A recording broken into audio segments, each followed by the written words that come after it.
குயில் அழகாக பாடும். குயில் மற்றவர்களை கவரக்கூடிய குரல் கொண்டிருக்கும். குயில் மற்றவர்களை ஏதோ ஒரு வகையில் மயக்கும். ஆனால் உண்மை தெரியுமா, குயிலுக்கு அடை காக்க தெரியாது. இந்த குயில் என்ன தெரியுமா பண்ணும், காக்கையை ஏமாற்றி காக்கை வெளியே சென்றிருக்கக்கூடிய நேரமாக காக்கையினுடைய கூட்டில் தனது முட்டையை வச்சிடும்.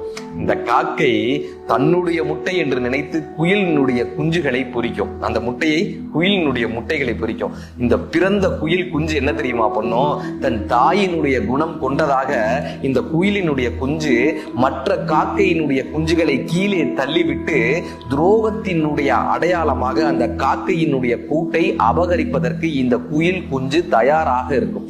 மனிதர்களிலும் கூட சிலர் குயிலை போல் அழகாக பேசுபவர்களாகும், குயிலை போல் ஏதோ ஒரு வகையில் நம்மை மயக்குபவர்களாகும், குயிலை போல் ஒரு துரோகத்தினுடைய அடையாளமாக இருக்கக்கூடிய மனிதர்கள் அழகாக பேசுபவர்களாகத்தான் இருக்கிறார்கள். காக்கையை போல் இருக்கக்கூடிய மனிதர்கள் அந்த துரோகிகளை அடையாளம் கண்டு கொள்ள முடியாமல் தனது சொத்தையும் அந்த துரோகிகளுக்கு கொடுப்பவர்களாக அந்த மனிதர்களும் இருந்து கொண்டுதான் இருக்கிறார்கள். குயிலை போல் தெரிந்த மனிதர்கள் உங்களுக்கு தெரிந்தால் அவர்களிடம் ஜாக்கிரதையாக இருங்கள்.